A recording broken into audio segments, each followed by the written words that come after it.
விழுப்புரம் மாவட்டம் திண்டிவனம் அருகே உள்ள கீழவிசிறினம் கிராமத்தில் ஜூலை 25, 1939 ஆண்டு சஞ்சீவராய கவுண்டர் நவநீதி அம்மாள் தம்பதிக்கு இவர் 4ஆம் மகனாக பிறந்தார். தன் மாமன் மகளான சரஸ்வதி அம்மையாரை திருமணம் செய்து கொண்டார். இவர்களுக்கு அன்புமணி என்ற மகனும் ஸ்ரீ காந்தி கவிதா ஆகிய இரு மகன்களும் உள்ளனர். தற்போது அன்புமணி ஐயா அவர்கள் நாடாளுமன்ற உறுப்பினராக உள்ளார்.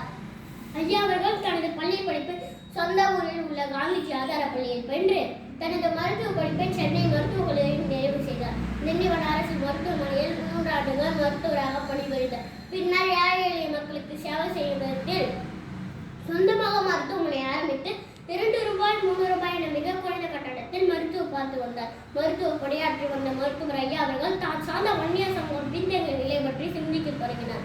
வன்னியர் சமுதாயத்தின் தலைவர்களை சந்தித்து 78 வன்னியர் அமைப்புகளை ஒன்றிணைத்து வன்னியர் சங்கம் என்ற அமைப்பினை 1980 ஆண்டு ஜூலை 20ஆம் தேதி தொடங்கினார். அதன் தொடர்ச்சியாக வன்னியர்களுக்கு கல்வி மற்றும் வேலைவாய்ப்பு இடஒதுக்கீடு கேட்டு ஈரோடு கருங்கல் பாளையத்தில் 1980 ஆண்டு முதல் மாநாடு நடத்தினார். 1984 ஆண்டு சென்னை வெறியாவில் பட்டினி போராட்டம். 1985 லட்சக்கணக்கான மக்களின் பேரணி மற்றும் மாநாடு. 1986 பல்வேறு காலகட்டங்களில் கவனீர்ப்பு ஆர்ப்பாட்டம், எம்ஜிஆருக்கு கருப்பு கொடி காட்டும் போராட்டம், ரயில் மறியல் போராட்டம் என பல போராட்டங்களை நடத்தினார் ஐயா அவர்கள்.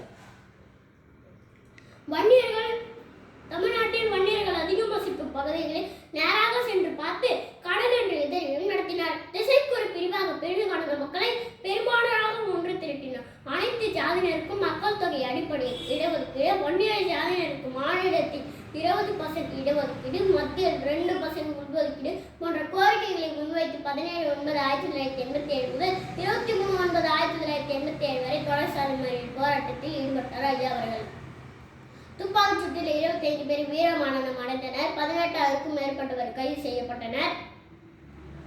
தேர்தலை புறக்கணித்து வந்த வன்னியர் சங்கம் ஜூலை 16, 1989 ஆண்டு பாட்டாளி மக்கள் கட்சியாக உருவம் எடுத்தனர். தமிழ் வளர்ச்சிக்காக பொங்கு தமிழ் அறக்கட்டளை, அலைவோசை செய்தித்தாள், மக்கள் தொலைக்காட்சி போன்ற 35க்கும் மேற்பட்ட அமைப்புகளை அன்று முதல் இன்று வரை திறன்பட செய்து வருகிறார் என்றால் அது மிகையாகாது. வாழ்க மருத்துவர் ஐயா அவர்கள். நன்றி, வணக்கம்.